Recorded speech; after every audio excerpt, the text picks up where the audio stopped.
I just feel like I've been around the block, ripping up fantasy stock, working around the clock. Look at the view from the top. Researching rookies a lot? No, I just be listening to pods. Yeah, one in particular, I'm just a messenger. Let me just pass on the rock. Browning, brunning, pruning, pronouncing ain't what he's doing. What he's doing is not losing, but infusing you with new things. And there's Dennis the Bennett, yeah. The man is a menace, yeah. Building a dynasty, some of the finest things. Promise you won't regret it. Sly as a fox, cultured in pop. Give him his props. Here is a thought, here is a box, and you cannot compare them at all. So don't even try. Careful with the news, but when you use a take, I take up Tony Fire. I mean Dyer, because anyone else is a huge mistake. Whoa, fantasy round table, fantasy round table, yeah. Fantasy round table. Come take a look at the crown, baby. Hey, fantasy round table, fantasy round table, woo. Fantasy round table. Come take a look at the crown, baby. Go. Hello and welcome to another episode of the Fantasy Football Roundtable Podcast. It is Tuesday. We are looking at the Week 6 scores, and that also means a weekly check-in on our redraft league. Dennis, Chubb's broken wheel. We're managing to get it done. We moved to 5-1. A roll. 5-1. Tied, for the best record, still trailing. I'm about less than a point behind John Hamler's, but Jonathan Weber has his team's not only 5-1, they have been putting on a scoring frenzy, and I believe, unfortunately, this week you were all too familiar with that. I was, and honestly, there's some days there's just nothing you can do. I lost by 0.56 points. So he had Tony Pollard going last night, and Pollard pulled out 17 points. If Pollard had just gotten 16 points instead of 17, I would have upset him. Now, you need to thank Jackie, though, because she put a whooping on the undefeated iHeart Caravans team this week. To give him his first loss, she beat him by 70 points. Yeah, and I don't know if it was like bye weeks that took a bite out of him. I think it was just some underperformances. Well, McCaffrey had an ordinary game. So did Eckler. He lost Anthony Richardson. Yeah, so he's playing Zach Wilson, which they've been winning. Tank Dell was out. Not spectacular. Tank Dell, yeah, Deontay is still out. So he's got everybody hits a buzzsaw now and again. They'll smog the dog team. Cole's winless team put up a valiant fight, lost by 11 points. Well, he's got one win. He's not winless. Oh, did he get one win? I think the only winless team is Snake Eyes. That's right. Yeah, he just he has not had good luck. He invested in Russell Wilson, and I feel your pain, and Saquon Barkley. Yeah, when he lost Debo, George Kittle didn't do squat. Tutu and Cole Kmet combined for under 8 points. He invested too heavily in Green Bay Packers and tight ends. And Juju. He was telling me at work, he's like, Juju's going to be great this year. I'm like, dude, Juju's not going to be great. He's like, well, they don't have anything. I'm like, yes, I understand. They still don't. I actually thought Juju Smith-Schuster, I don't know if I thought he'd be great, but I thought he'd be better than this. He's not even playable. Yeah. Well, we're having fun. We're making waves. I'll see how long my team can hold on. Dennis, speaking of teams that are just trying to hold on, we finished our 3 weeks in merry old London by sending the Baltimore Ravens and the Tennessee Titans. The Ravens getting the 24-16 victory. You talked about on Friday, you thought Zay Flowers was a receiver you might be able to believe in. He rewarded that confidence with 8 targets, 6 receptions, 50 yards, and a touchdown. Are you feeling pretty good about him going forward? I am. He's the number one. Odell's gonna he's got name value, and when he's playing, they're going to talk about it because he can still make a play. But Odell doesn't have a lot of consistency. Aguilar's doing the deep stuff. He's running the cardio routes and making plays because that's what he does. But he just doesn't get that many opportunities. And for being a small dude, Zay's playing 70% of his snaps out wide. So he's out there in 2 wide receiver sets. He is the team's wide receiver 1. He's leading the team in most categories, including a team leading first read targets, and 31.7% of his targets, he's the first read on. That's even ahead of Mark Andrews. So going into Monday Night Football next week, or going into Monday Night Football last night, he was the wide receiver 21. I didn't look to see what the update was. I was looking at a couple other ones, but forgot that one. So he may have moved up or down a couple spots. He probably didn't move up, but Yeah, and moved down a spot or two. I would think Keenan Allen and CeeDee Lamb probably bumped him down, but he's probably no worse than wide receiver 2 range still, because there's no one else on those teams that's coming close to that. Yeah, and as long as he keeps getting the volume, he's going to be fine. I think I'm comfortable starting him as a wide receiver 2 if I have to. I'd prefer to have him as a wide receiver 3 because Lamar's passing is still suspect, but when they do pass, him and Andrews are the guys. For Tennessee, they're 2-4 heading into the bye week. Ryan Tannehill did not look good and then left with injury. Malik Willis comes in 4-5, 74 yards passing, had 3 runs for 17 yards, did lead them on a field goal drive. What did you think of Willis, and do you think we're going to see him moving forward? I don't think that if Tannehill is healthy, we're not going to see him. Yes, his stats look great on paper. 4-5, 74 yards when Tannehill only threw for 76 or something. But, man, he took 4 or 5 sacks where he just held onto the ball and it looked like he didn't know what he was doing. He was just back there waiting to get hit, trying to figure something out. Well, he looks worlds better than he did last year. I shudder to think how much better he must look than Will Levis, because we know Levis can throw the ball, but they're putting Cunningham in, and Cunningham is flashing. I just think he needs more time. He's going to need best case scenario for him would have been to, ride the bench this year and play in mop-up duty a couple times just to get some live action snaps. But Tennessee's not good enough that's going to happen. If they have to play him or Levis for any extended amount of time, it's not going to get a whole lot worse than Tannehill, but it will be worse than Tannehill. We move on. The Washington Commanders traveled to Atlanta and got the 24-16 victory. Dennis, the Washington backfield now appearing to be a 3-headed monster as they start mixing in Chris Rodriguez.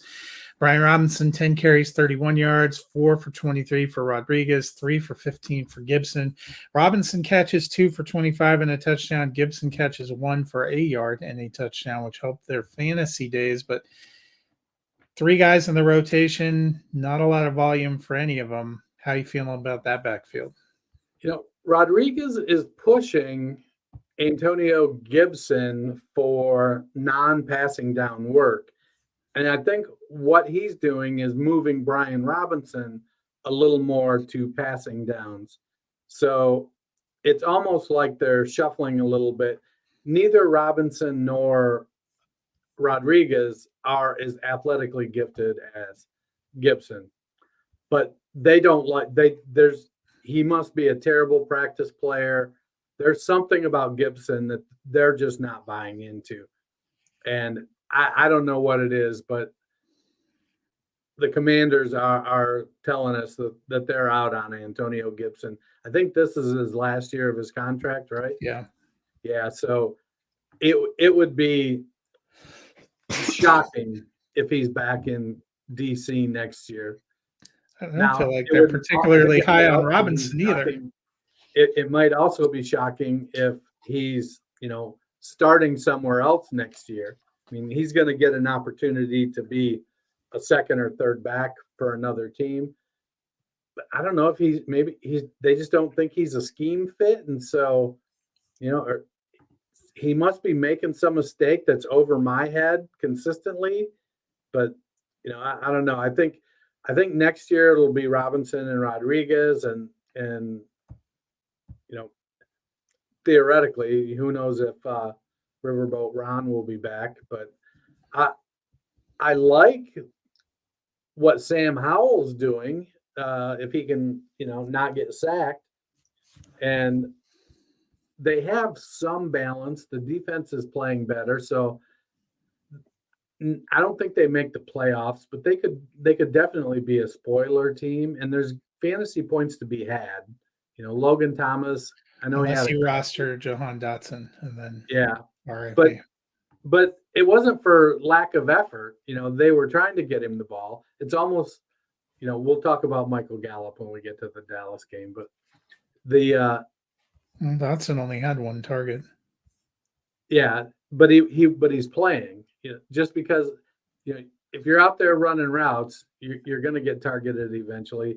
Unfortunately for Dotson, Curtis Samuel is stepping up, and Ron Rivera remembers him from the Carolina days, and so you know how coaches are. It's good for me on my Scott Fishbowl team. For the Falcons, Desmond Ridder, not a spectacular game, but both of our tight ends continue to get use, which is good for Kyle Pitts, but also good for Jonnu Smith. He saw 5 targets, 44 receptions, 36 yards, and a touchdown. Pitts saw 6 targets, 4 receptions, 43 yards, and a touchdown. Are they both kind of playable at the tight end position? They're both kind of playable, but we're definitely moving in the direction of Smith being less playable. They're moving towards each other, and Pitts is going to surpass him. Arthur Smith talks about Pitts. He loves Pitts. I get Jonnu's a good player. Kyle Pitts is a great athlete. Pitts, let's see, where was he? Pitts outsnapped him by a snap. It was close. Pitts has, it comes down to Arthur Smith trusting Desmond Ridder. Now, they're doing better at getting Ridder and Pitts the ball. Smith is going to get some.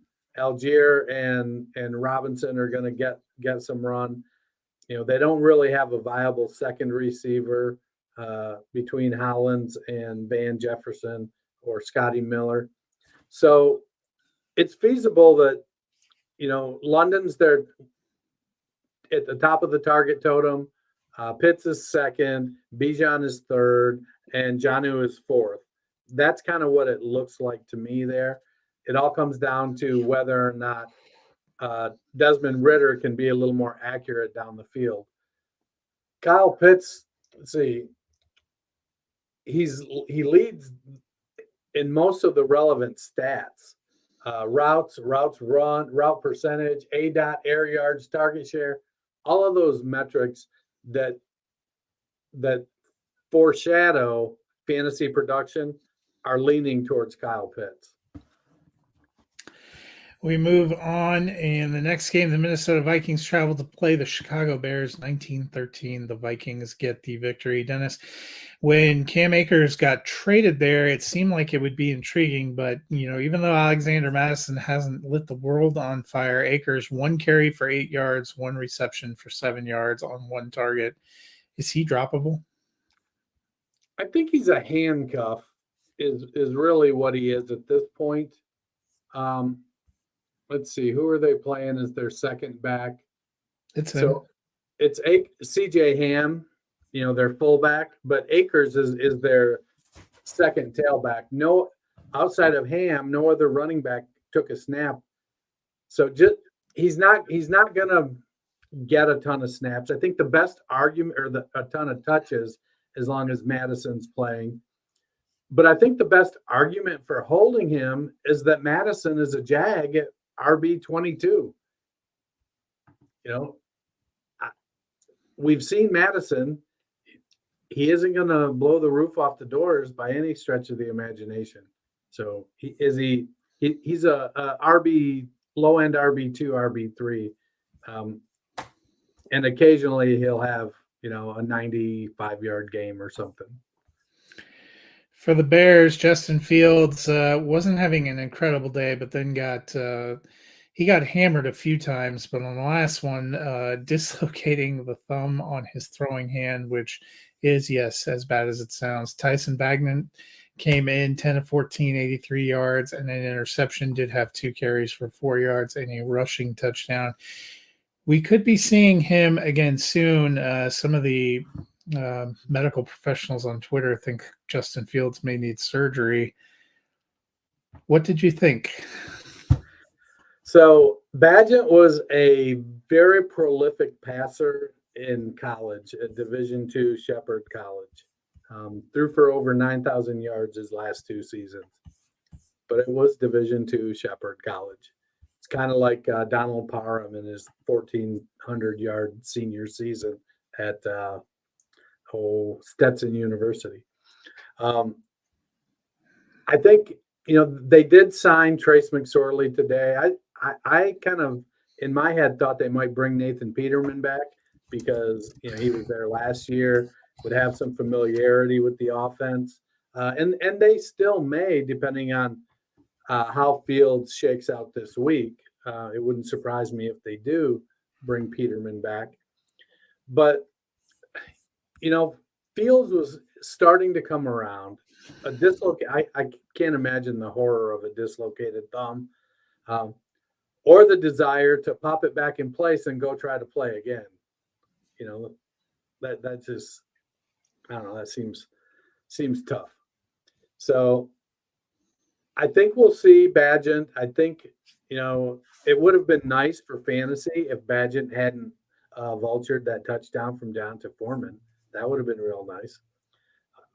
But we've seen the Bears passing game. They know who their top dog is.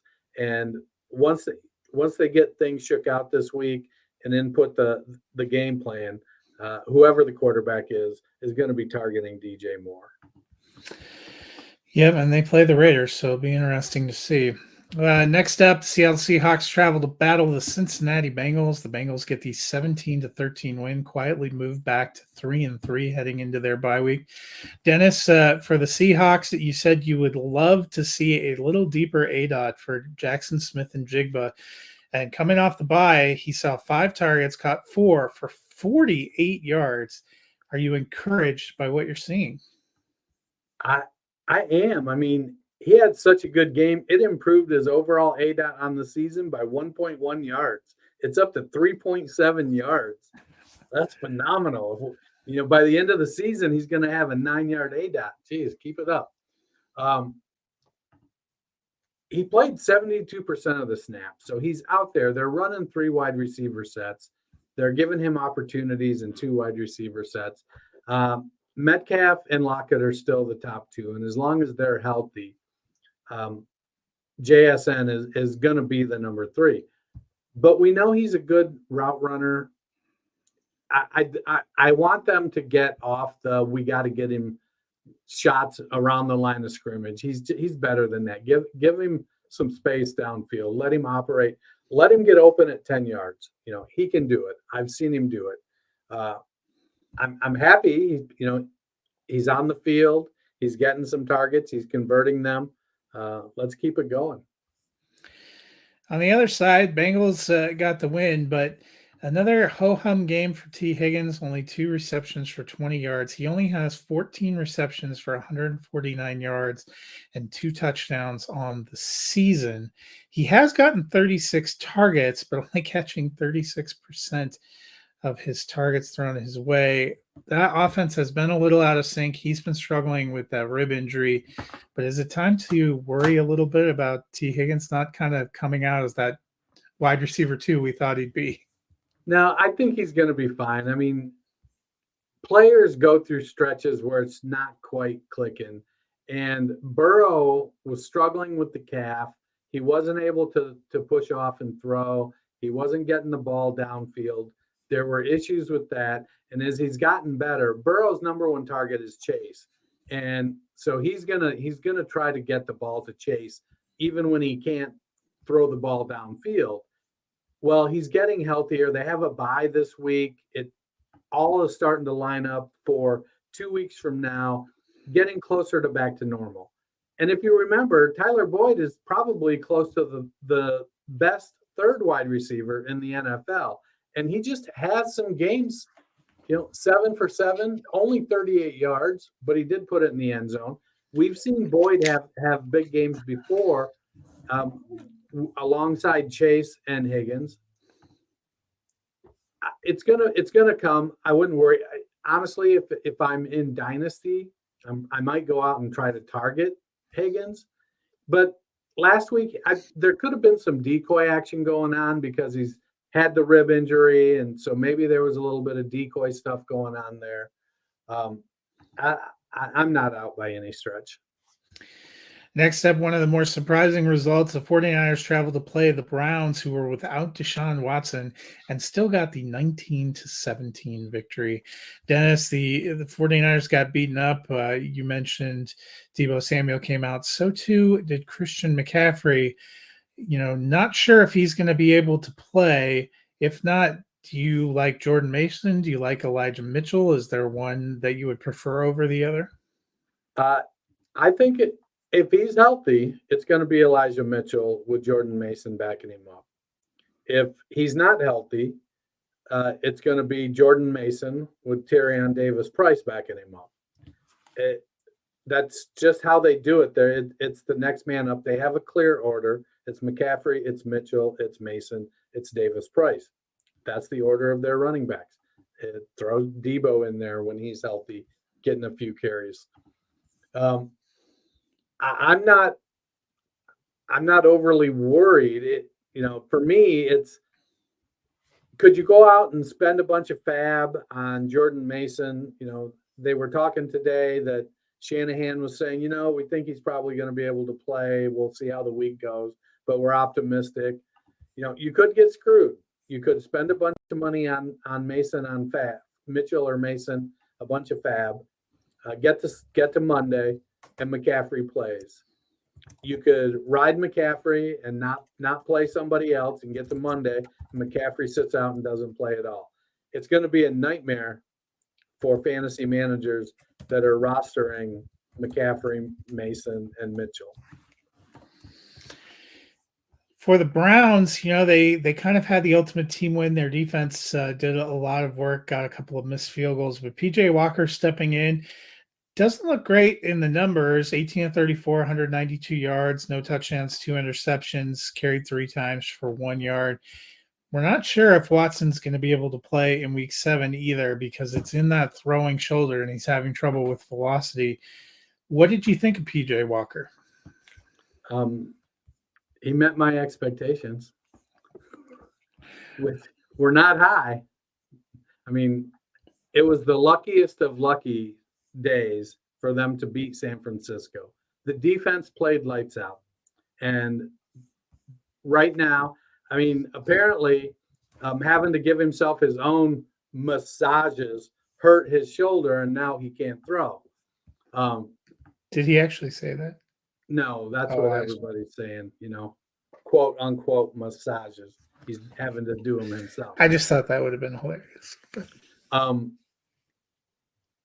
But Walker, I don't know why Walker keeps getting jobs.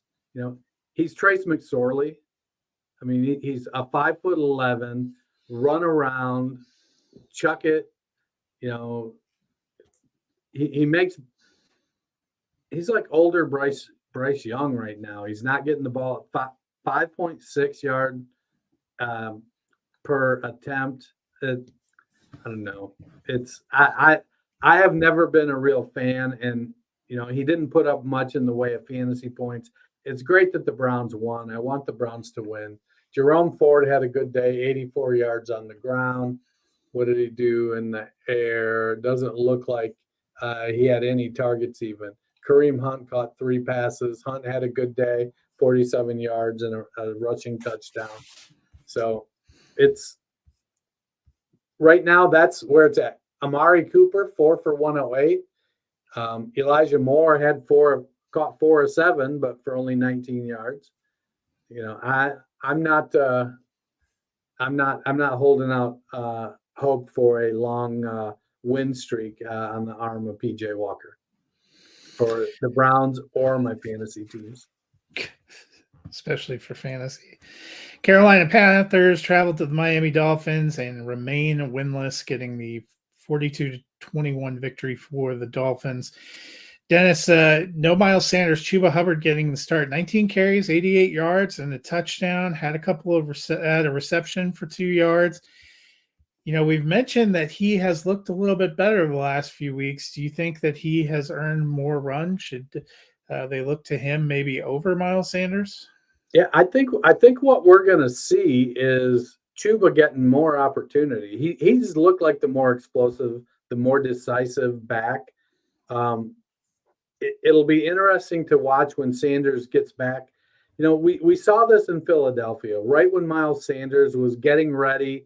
He was primed for a breakout. He had his opportunity. He'd get banged up, and somebody would come in and give the Eagles a reason to make Sanders a part-time player. He goes to Carolina. He's primed and ready to go. Great opportunity, and he's getting dinged up, and he's not producing. And Chuba Hubbard's coming in and giving him a reason to make Miles Sanders a part-time player again. Right now, I think it's a 2-back split. And honestly, until I see otherwise, I'm probably going to want to start Chuba over Miles Sanders. For the Dolphins, another big day for Raheem Mostert, 17 carries, 115 yards, 2 touchdowns. Also caught 3 passes for 17 yards and a 3rd touchdown. He is running back 2 on the season. By far the healthiest. Chain is on IR, so still is Jeff Wilson. It's unclear whether they'll activate him. Should Mostert be kind of a set it and forget it starter at this point? I think he is, and I think he's still a starter even when Achane gets back. It'll be interesting to see what happens this week when Jeff Wilson gets back. I think he's going to slide right up there as the backup. They like Wilson. Wilson knows the offense. He's been productive in the offense. And Wilson provides the pop, the beef that the other guys on the team don't really. And it's not that Wilson's that much bigger. He just is bigger than the guys they have, other than Brooks, who's their 5th stringer. So I think Wilson will slide into the second back, but Mostert, he's explosive. He's a guy that you put in your lineup until he gets hurt. And he'll get hurt. Wouldn't surprise me if he gets hurt. And what do we got? 3 more weeks before Achane is back? At least 3 more weeks. They were talking about him potentially being out quite a little bit longer, which would be a bummer. Not been a good year for guys who flashed in the Rookie of the Year competition. Next up, the Colts traveled to Jacksonville, and the Jaguars got the 37-20 victory, get the season sweep over the Colts, who were dealt an additional blow in the news that came out. Anthony Richardson, likely for shoulder surgery, will probably miss the rest of the year. So it's going to be Captain Jorts. But the big focus for the Colts, for many of us, has been on this backfield. Second week in a row, Moss 7 carries, Jonathan Taylor 8, Moss 7 targets, Jonathan Taylor 6. Both of them produced decent flex-worthy numbers, but how are you feeling about the backfield? I think we're going to continue to see it sort of flow towards Jonathan Taylor. Like, I can appreciate what Zach Moss is doing. He's not nearly as talented as Jonathan Taylor. 2 seasons ago, Jonathan Taylor was the running back 1. I don't think Zach Moss, if he played this year in Indianapolis, all 17 games, I'm not 100% sure he would finish the year as an RB1. I get it. He's up there now, and he's had a great start. But Taylor is an immensely talented player, and once he's confident in his ankle and his game stamina is there, we're going to see him continue to get opportunities and kind of take the opportunities and # run with them. But with Minshew starting possibly the rest of the season, it wouldn't surprise me to see the team pivot more towards a run-heavy offense and give Moss some viability as a flex play going forward the rest of the season. Maybe Shane Steichen just appreciated Frank Reich's commitment to running back by committee, despite the presence of Taylor. For the Jaguars, we saw a sighting for rookie tight end Brenton Strange. Caught a couple of passes for 27 yards and a touchdown. Do you think this could be a sign of things to come? No. It's a literal roll of the dice, pray for a TD play. He's not getting a lot of snaps. He's getting very few targets. Evan Ingram's contract, he has an out after 2024, and that out still has $13.5 million in dead cap. So he's going to be, unless it feels like that they may try to restructure Ingram after 24. Strange is a guy that he's an okay athlete, and he's a good sized athlete, good blocker. He'll get opportunities. He's the second guy though behind Ingram. You're not going to be plugging him in your lineup. Give him a couple years to develop, and maybe he does become, a solid two-way player that falls into that gargantuan second tier. He could be tight end 8. He could be tight end 22. He could fall into that type of player in 2024, 2025. So, if you can buy him at low cost, he's a hold in dynasty. Next up, the New Orleans Saints traveled to play the Houston Texans, and the Texans got the 20-13 victory. Dennis, Derek Carr threw the ball a little bit more. 50 attempts, went for 353 yards, but only one touchdown. Had the interception, 19 carries for Kamara, 68 yards rushing. Kind of an even split, 3 receivers with 8 targets apiece, one of whom was Taysom Hill. One was Alvin Kamara, Michael Thomas. Rashid Shaheed saw 6 targets, 10 to Chris Olave.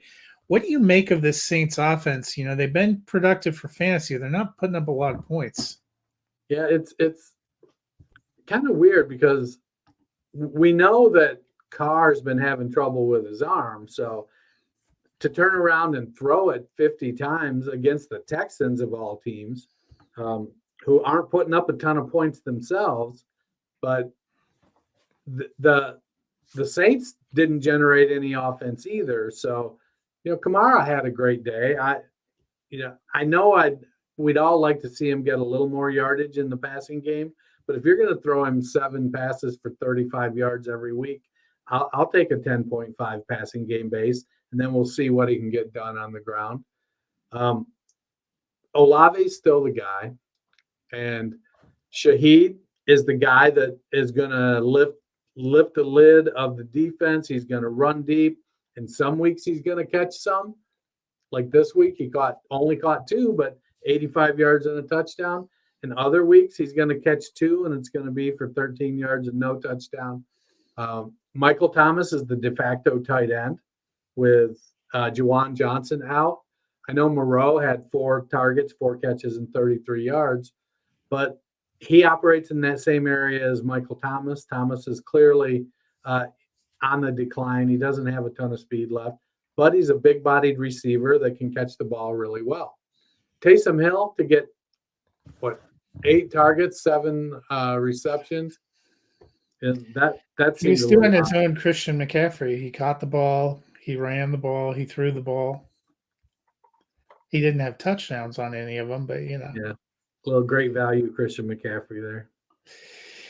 For the Texans, we've talked about it has not been a pretty season for Dameon Pierce, and this week they definitely got Devin Singletary more involved. Pierce had 13 carries for 34, but Singletary with 12 carries for 58 yards also caught a pass. Do you think he might be in line for more work going forward? I think a lot of it's going to depend if, Pierce is the stronger runner, but if Pierce can't get his head around that wide zone scheme, he's going to keep ceding carries to Devin Singletary, who can get his head around it. Pierce is you tell me what hole to run to, and I'm going to run hard to that hole. Well, that's not the offense they have anymore. Now it's, you're going to run wide, and when you see the hole, you plant and go. Singletary clearly fits that better. I don't know what Singletary's ceiling is, but I think we end up seeing, we could see a situation where this is what it looks like every week. Singletary getting 12 or 13 carries, Pierce getting 12 or 13 carries. When they're at the goal line, Pierce is the hammer, Singletary catching a couple passes. I don't know if that's good for anybody when it comes to fantasy, but I'd like to see Pierce take back over. I do have a couple investments there that I wouldn't mind having pay off. Next up, the New England Patriots traveled to play the Las Vegas Raiders, and Bill Belichick now 0-3 against Josh McDaniels. The Raiders getting the 21-17 victory. Dennis, the Patriots offense, after being limited to 3 points in the last 2 games, put up 17. They moved it a little bit better at times. Do you think this offense is coming along a little bit? Well, I think it's definitely a plus that Mac didn't get benched. Although they did put Cunningham back there, and now they've elevated him to the permanent roster. Well, Cunningham is, he's. I think they're going to try to use him like Taysom Hill. He's not a great thrower, and I get why you would do that if you have a player with that skill set. I think if he does get benched again, I think that Will Grier will be the guy they give the shot to. I think they've had Zappe around for a couple years. They know what they have there. They can see how he's developing. Grier played his ass off in preseason. Now, caveat emptor, so did Dorian Thompson-Robinson, and we saw how that worked out. But I think Mac is the guy there. They don't have great wide receivers. I get it. Kendrick Bourne had 10 catches for 89 yards. Bourne comes and goes. He's like a hobo flitting through town every now and again. He just hops off the train, comes in, catches 10 passes for 89 yards. You don't see him for 4 weeks. He comes in, hops off the train. He catches 7 passes for 60 yards and a touchdown. He's gone again. They need to figure out their wide receiver core. For the Raiders, last week the announcers called it the coming out party for Michael Mayer. He caught a couple passes, but this week 6 targets, caught 5 for 75. Do you like the progress we're seeing? I do like the progress we're seeing. He's more exciting than Austin Hooper. Yeah. He fell in the draft process because he doesn't have the same type of athleticism as Dalton Kincaid or Sam Laporta. Well, Laporta doesn't have the same athleticism as Kincaid either, but I think Mayer is a good two-way tight end, and so when I talked earlier about who was the tight end? Brenton Strange. Was it Strange? Somebody Yeah, I talked about Brenton Strange. being a two-way player. Mayer is the kind of guy that I see being at the top of that second tier on a fairly consistent basis. I think he'll be a better target earner than a Brenton Strange will. And maybe that's just because of draft capital, though I think Strange was a second-round pick, maybe third. Yeah, I think he was 3rd or 4th. So, but I think Mayer is going to be a better target earner. And I think we'll have to definitely watch the next game, see how they use him. Are they going to be consistent?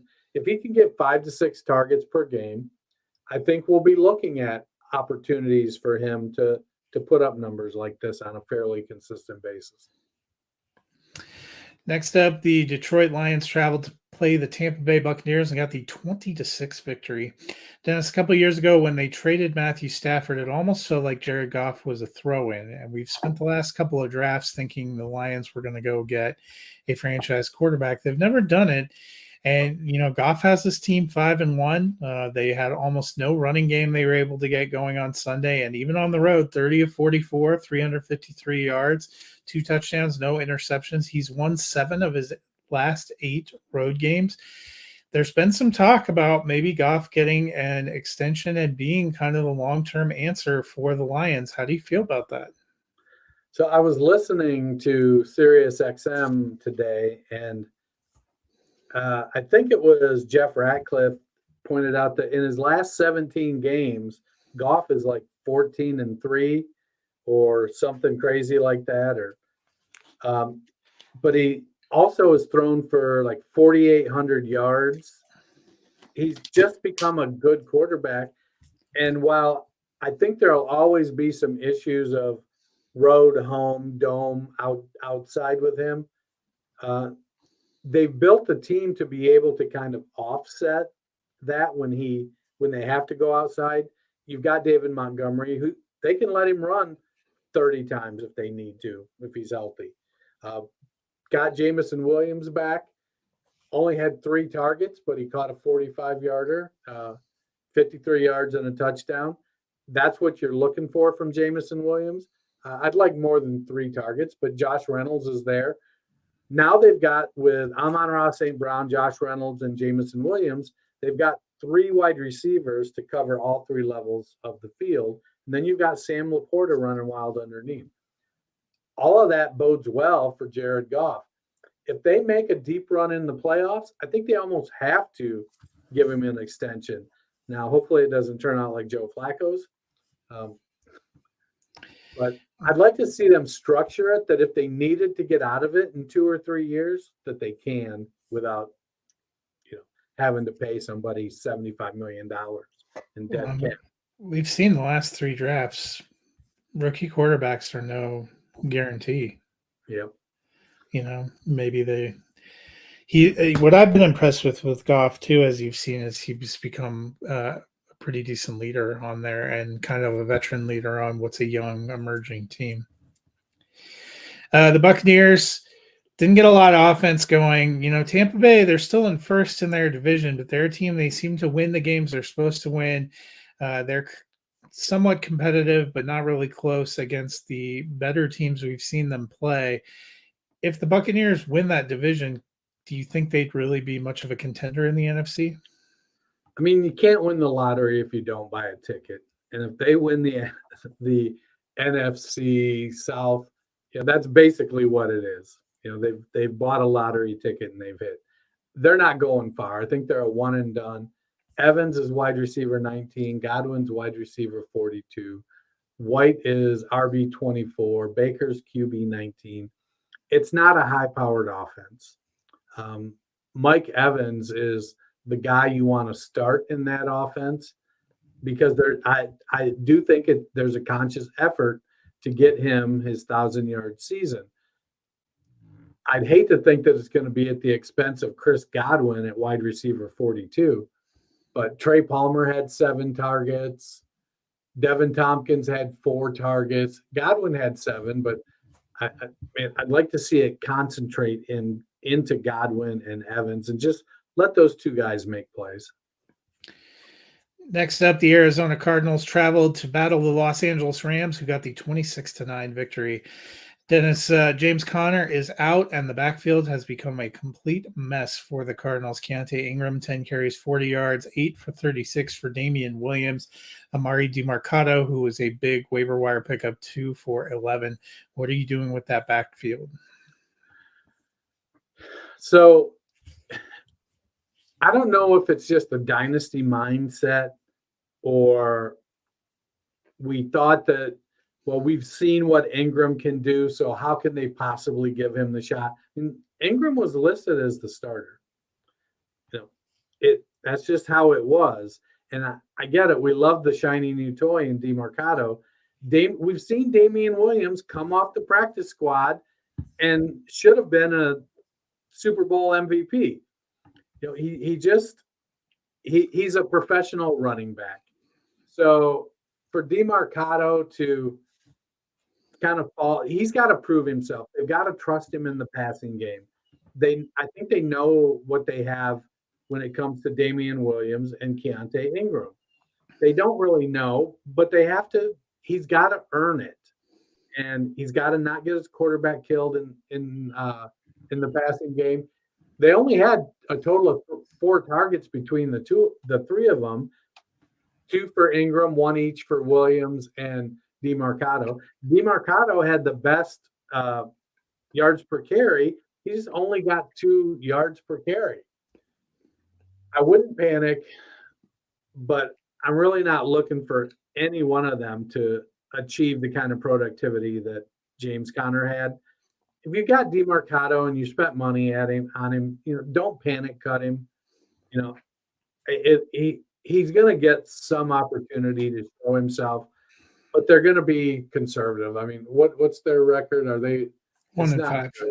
1-5. I mean, what are they going to gain from letting 31-year-old Damian Williams, 32-year-old Damian Williams, and never was Keontae Ingram keep going? I mean, DeMarcado favorably compares athletically to Aaron Jones. Like if you go to Kentley Platt's relative athletic score, the RAS compare tool, they're like within 0.3 of each other on the relative athletic score.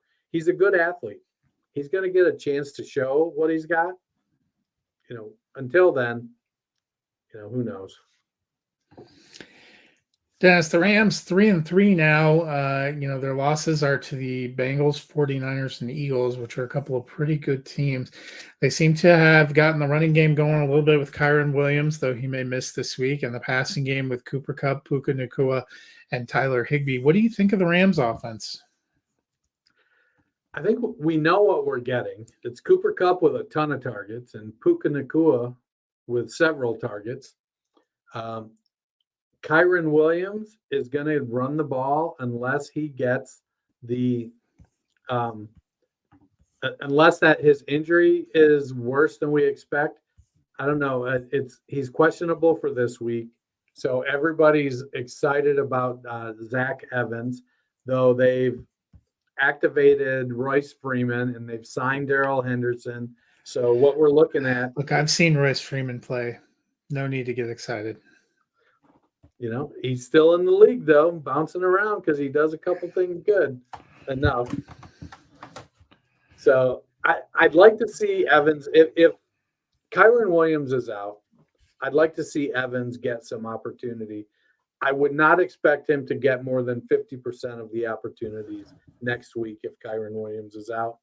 But I would expect to see Matt Stafford. Who are they playing next week? Off the top of your head?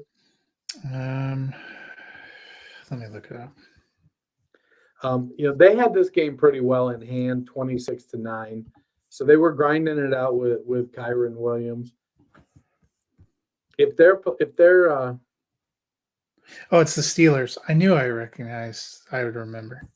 So they could potentially be in a competitive game versus the Steelers. And so we'll see what happens then if Kyren Williams is out. I'd probably expect more than 24 pass attempts from Matt Stafford.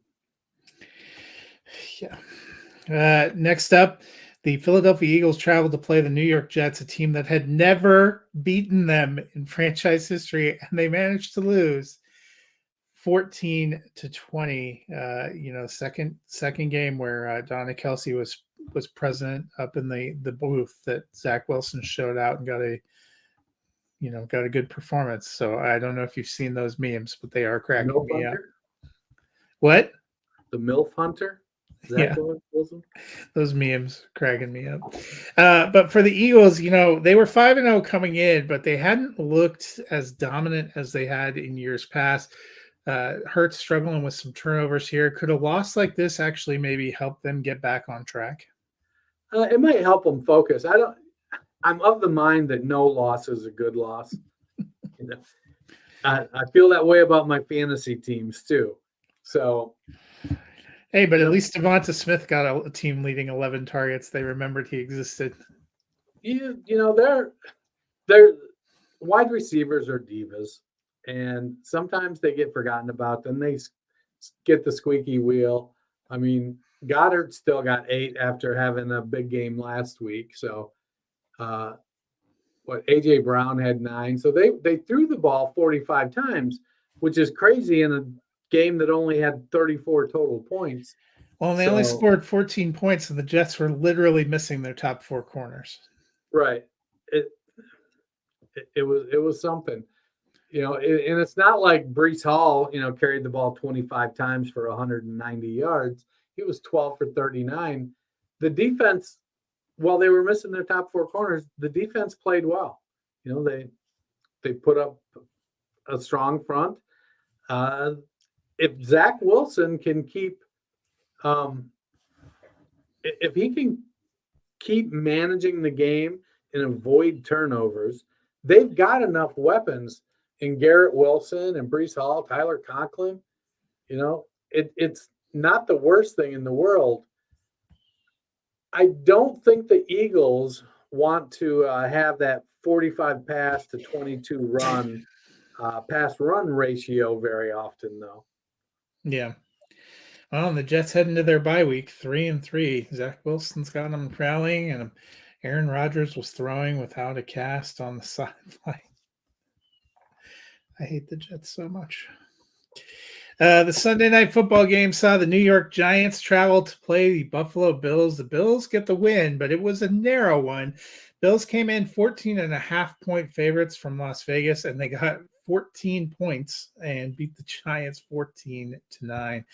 Dennis, the Giants were missing a lot of pieces, but they did get Saquon Barkley back, 24 carries for 93 yards, caught 4 passes, only 5 yards. But is he a real difference maker for that offense?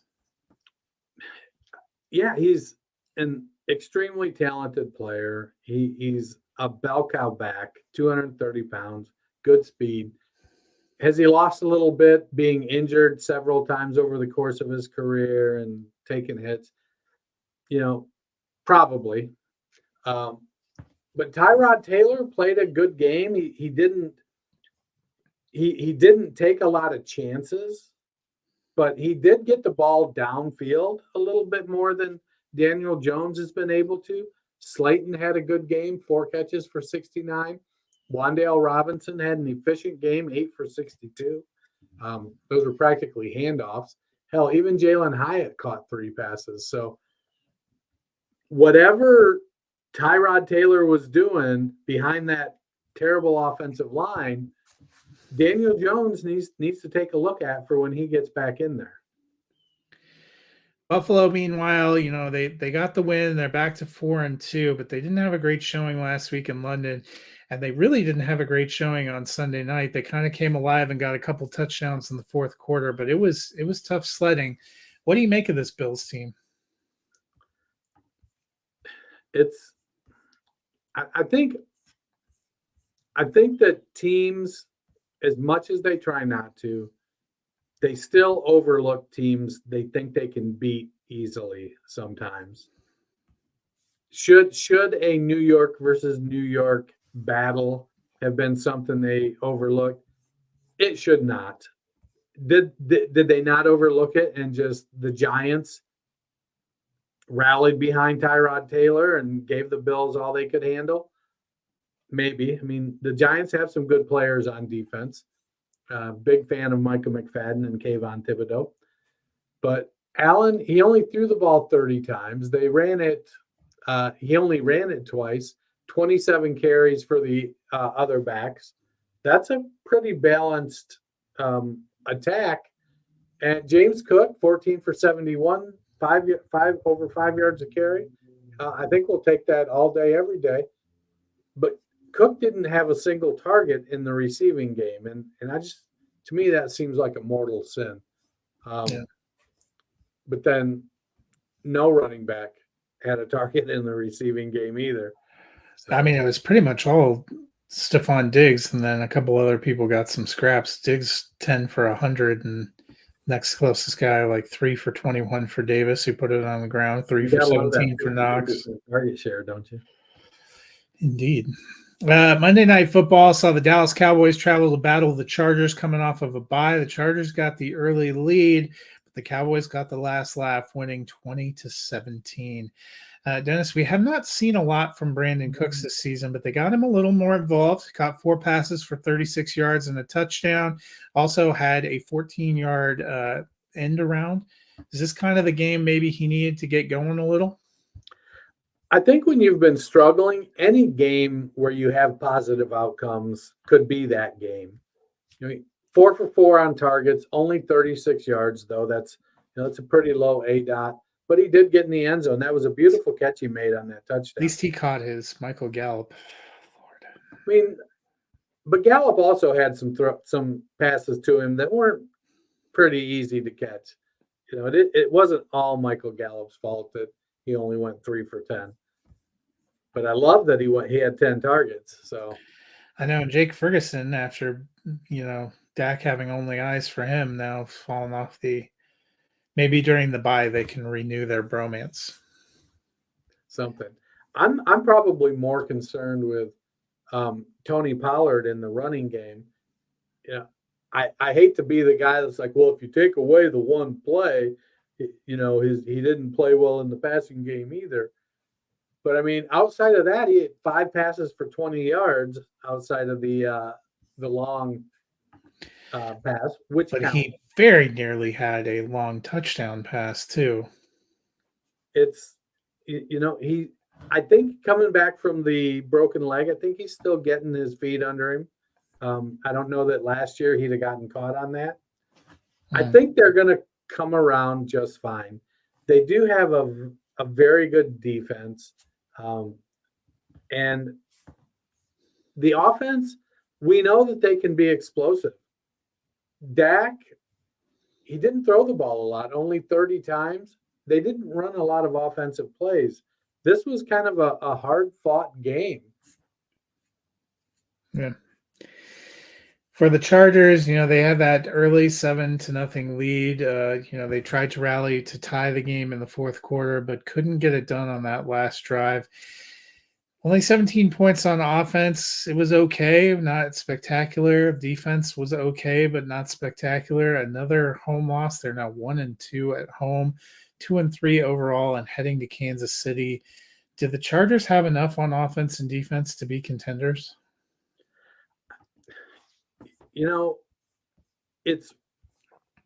They have great weapons, even with Mike Williams out and Quentin Johnston crapping the bed.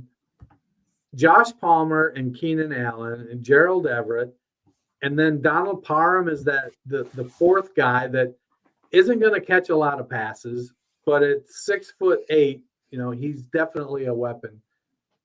Eckler getting back, he wasn't as productive as I would have thought, but Dallas's defense is very good. Eckler only had 1.9 yards per carry, only 27 yards rushing. He did catch 4 passes. I think Eckler will have better games going forward. They're going to be very productive. It's a good team. They'll come around, or they won't. I think they'll be good for fantasy overall.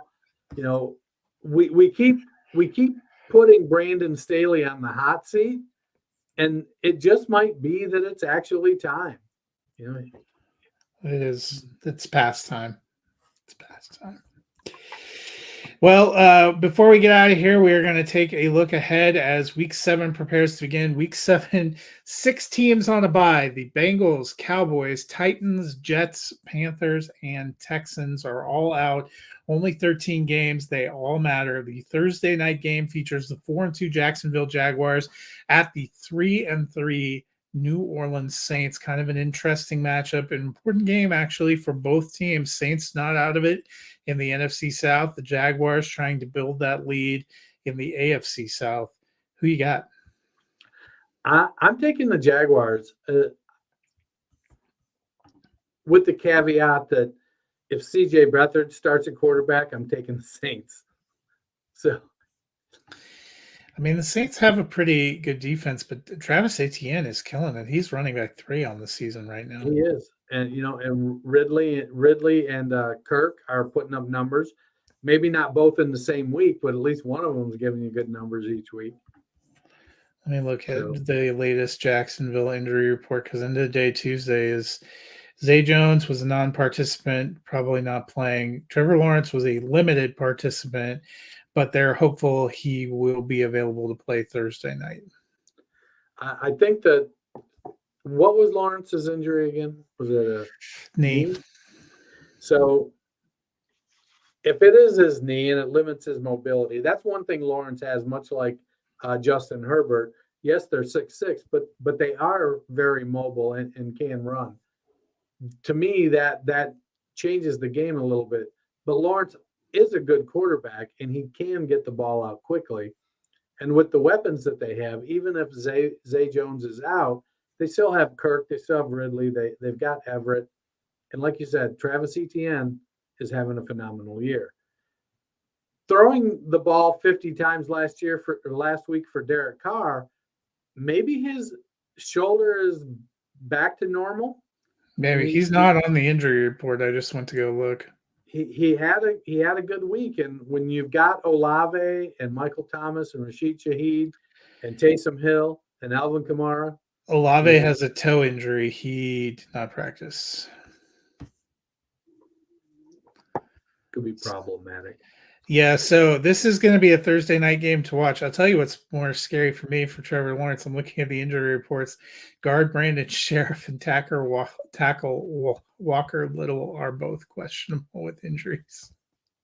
It's what you want, a quarterback with a knee injury missing some big people up front. I am also taking the Jaguars, though. I just think they're a little bit better team. The Saints don't have a good vibe for me. And yeah, I'll take the Jags with no caveat. Yeah. Well, that'll do it for us today. A couple of lonely days without football for people. Dennis, how can they fill those lonely days? We have a fantastic library of like 600 plus shows. They can go listen to how bad we were at the beginning to how great we are now, how smooth and comfortable we are. They can listen to some of our great off-season Dynasty content. Hit that rate, that review, that subscribe button. That'll do it for us today. We will be back on Friday with a preview of the 12 games that are left and a recap of Thursday Night Football. Until then, you guys have a wonderful week.